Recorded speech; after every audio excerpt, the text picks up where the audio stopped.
This is LOA Recon with Good Vibe Coach Jeanette Ma, where we explore the ins and outs of conscious creation to manifest our favorite dreams come true. Let's have some fun together.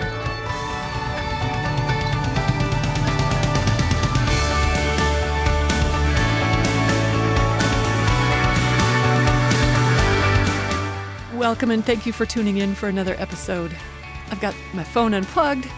I've got the best boy in the whole world sitting right here next to me. And I'm ready to share. I was going to share a really cool manifesting story with you today, but I told that story to my friend and colleague, Kate Corbin, and I could not tell it without a lot of tears. So it is not ready for you yet. It is not. I still got strong emotions around that one, but I do have something I thought would be fun to share. So, a while ago, I read an article online. It was called, Can You Pass the Flexibility Test? And it was 5 exercises, like you're doing pretty good if you can do these 5 things. And it was things like, touching your toes, while keeping your knees straight. If you could turn your head 90 degrees. There was another one where they called it the open book test. It's first, how flexible is your spine?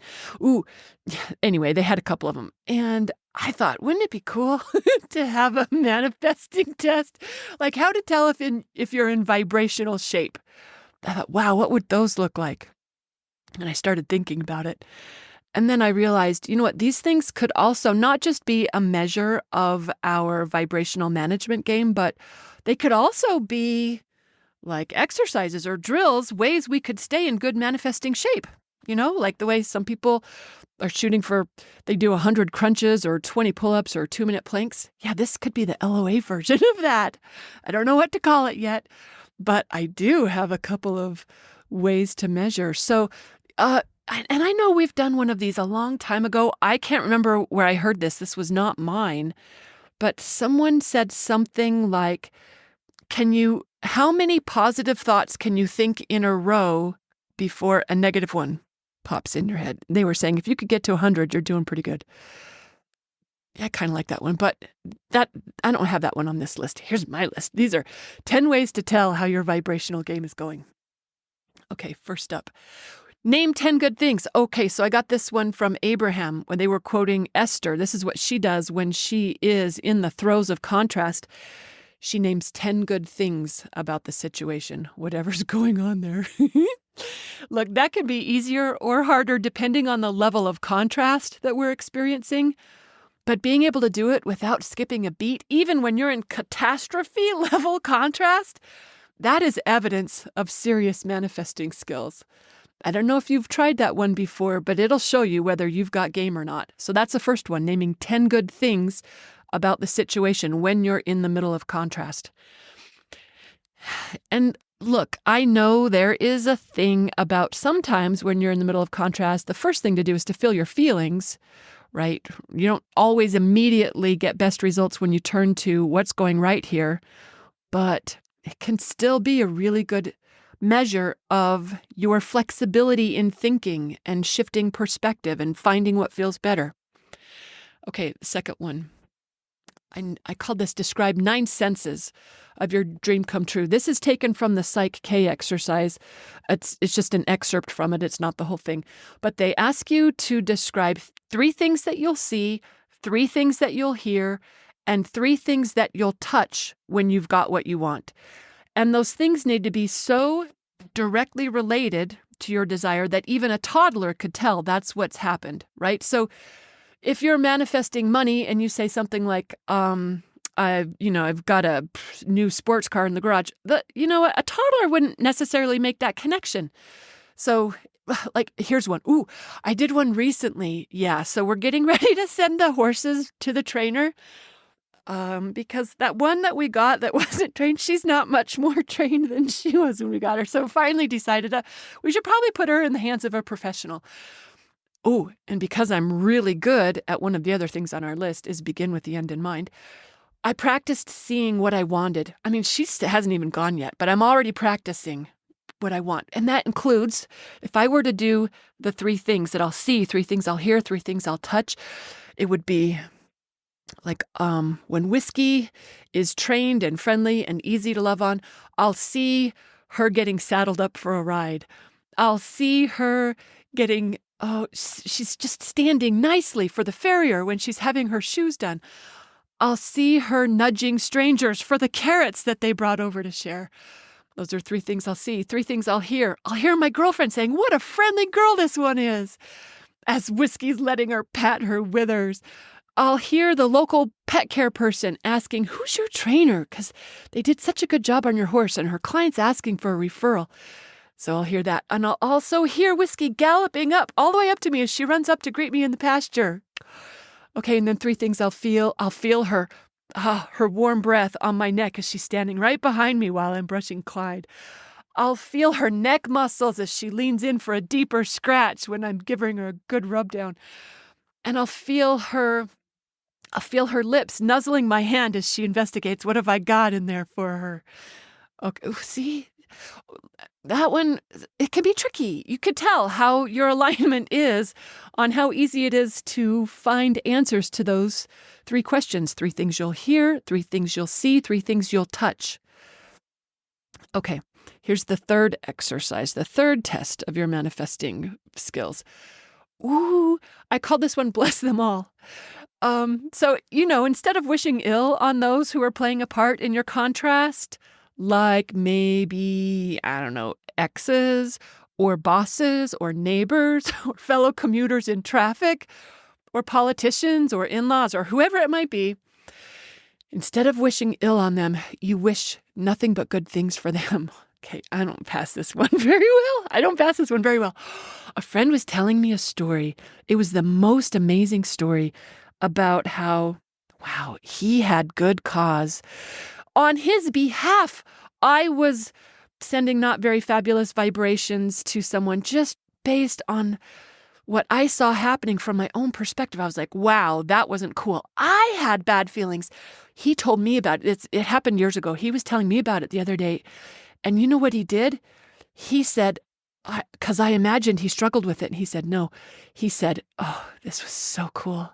Oh, I'm getting emotional just recalling. It was so cool. The way he said, I'm not sending my heart out on missions of destruction. Okay, I was doing it on his behalf. Yeah, wow, that was inspiring. I got room for improvement on this one, but I am getting practice and getting better. That's the good news. All right, number 4, begin with the end in mind. Oh, I mentioned this one. Instead of starting with how, you start whatever your new project or activity or your new endeavor is, you start with what it is you want it to be. So you begin everything that matters to you with the end in mind. I don't know if Stephen Covey is who said that originally, probably not, but it's wise. That's really, really smart. In LOA circles, we know that. So look, even sometimes savvy creators end up going there after they've already exhausted all their action possibilities and nothing worked, or after they've tried everything they know to do, and then they try and sprinkle some of their focusing magic on it. You know what? Begin with the end in mind cleans up so much of our action inspirations. So whatever actions we are inspired to will pay off better when we begin with that alignment. And that just means you start it with your desired end result in mind. Okay, that was the 4th measure. Here's the 5th one. Honoring guidance. So it's to easily say yes to whatever appeals to you or whatever feels better to you. To not be driven by the responsibilities or obligations or the have-tos or shoulds in life, but instead letting your moment-to-moment decisions about what you're doing next be led by what sounds best, to be led by joy and fun and inspiration. Like if you were rocking this one, you wouldn't even be able to remember the last time you did something you didn't feel like doing. Like that's just a foreign thing for you. That's when we're really good at it. Can you imagine? That's the 5th one. Here's the 6th one. It's where we become vibrational snobs. I also called this one being picky about our inputs. It's where we easily skip those low vibing inputs in favor of the higher ones. Like what I mean by that is you don't entertain mean gossip. Not just you don't participate, but you don't even let someone tell it to you. Or you don't get involved in the high drama, or you don't You don't let someone habitually complain to you, let alone do it yourself. You don't have, you're not tuned into inflammatory news. You don't hang out in low vibration environments, like places that don't feel good. I once, years and years and years ago, I took a new job and two of us were hired at the same time. And that girl told me, Melanie, her name was Melanie Roberts. She said that before she accepted the job, she asked to see where she would be working. She would not even accept the job until she knew what the office looked like. So she asked the hiring person to walk her to the area to make sure that it was acceptable to her. I love that. Love, love, love that. It also means we wouldn't be participating in disrespectful relationships, like letting boundaries get crossed or whatever, We're vibrational snobs.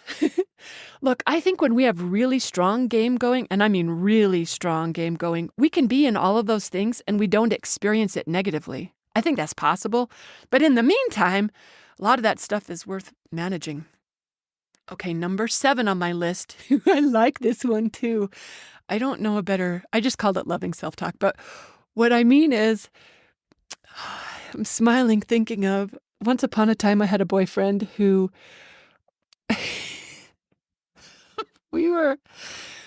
he bet me that if I can't remember what it was going to be if I won, but probably dessert or he makes dinner or something. But if he won, that what he would get is I would talk to him for an entire day the way I talked to my dog, Harvey. That's what he wanted. Oh my gosh. I'm cracking myself up. It was really funny because he had taken me target shooting.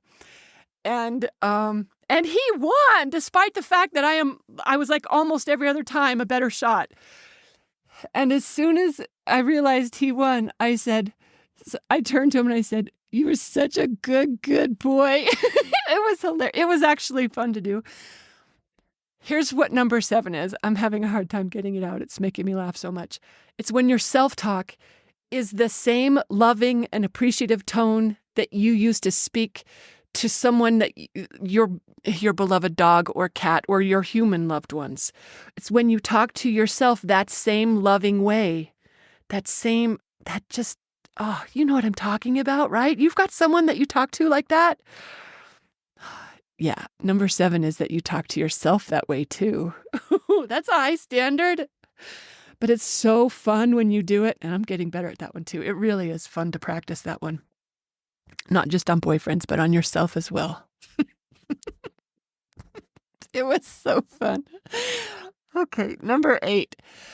It's a sign. Oh, I've got a blog post. It's a guest blog post called It's a Sign. Wow, it was so cool. Okay, what I mean by this 8th one is we hold the faith like a pro. Like we do not stop believing in our dreams, even when reality is not agreeing with that or confirming that it's happening. Reality doesn't trip us up. We continue to believe in what we want, even when it doesn't seem like it's happening. The reason I called that one It's a Sign is because the guest post is about my colleague had a client who was manifesting just a big dream. And no matter what happened in her world, she just kept concluding, it's a sign that her dream is coming true. It's a sign. It's a sign. I mean, even stuff that didn't seem related, everywhere she looked, she saw confirmation that her dream was coming true. Even when the things were sure not coming true, she did not give it up. Man, that was impressive. That's someone who's got skills. Okay, that was number 8. I called it It's a Sign. Here's number 9. I like this list, can you tell? Don't sweat the buffet choices. Oh, it's where we let them have what they want. You know how Abraham tells this story about how there are a lot of choices in life, a lot of choices, some things you would never choose. It's okay for you to not choose them. You don't have to make sure no one else is choosing them too. Like, they're creating their own reality. You're creating yours. You don't have to mind what they've got going on. The same way, if you were at a buffet and there's a lot of food laid out and a lot of it you don't even like that much or you don't even want to have on your plate, you don't sweat what the choices are. You don't push against what others are choosing. That's what this 9th one is. In fact, you know what? It's not just that. It's not only that we don't push against or have resistance to what others are picking.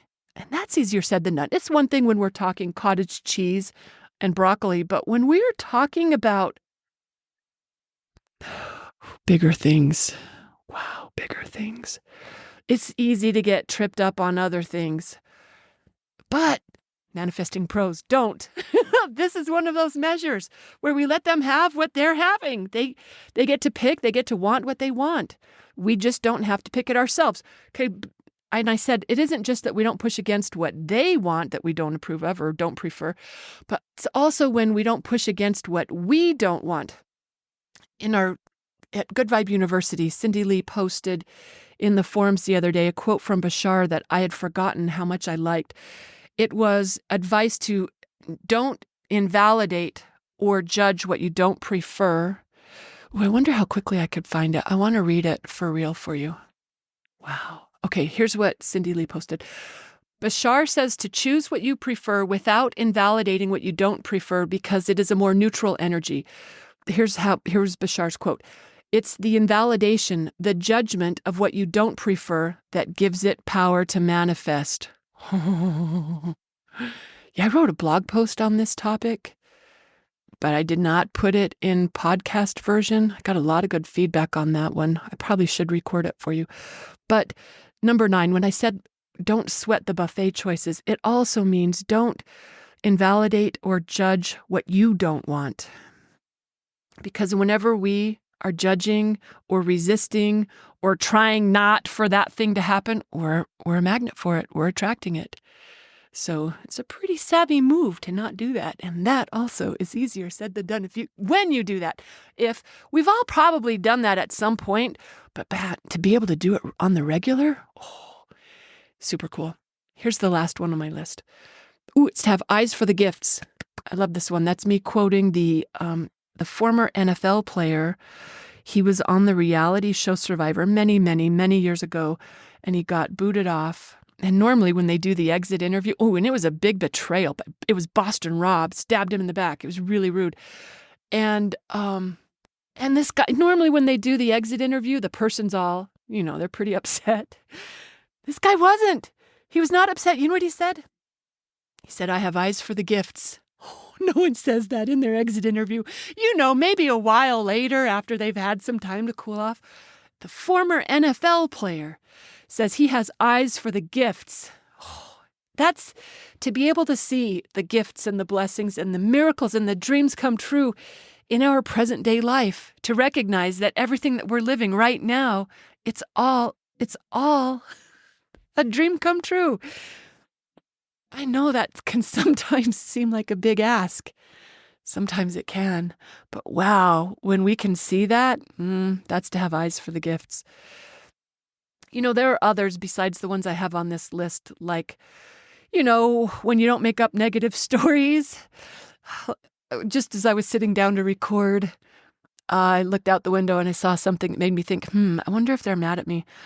And I just started imagining, someone might be mad at me, what story they might be telling about. And I was like, Jeanette, why would you go there? Why would you go there? Yeah, someone who's really good at this, we don't make up negative stories. And there are other things like being really good at pivoting to better feeling thoughts and rocking the self-love in all the ways, not just in our self-talk, in our inner dialogue, and being gifted appreciators. There are a lot of things that could be on this list, but I like this idea. I like the idea of picking 3 habits, whether it's from this list or something that would raise your manifesting game if you had it mastered, and then start playing with those things regularly. Just like that flexibility test. They said this not only can test your flexibility, this is how you get flexible. Be doing these things to the best of your ability, and you will become more flexible. It's the same with the things we just covered. If you make a point of practice, whatever we practice, we get better at. So choose whatever ones you'd like to add to your roster of manifesting skills and start raising your game. I hope you got some inspiration from this episode. Thanks for listening, everyone, and happy manifesting.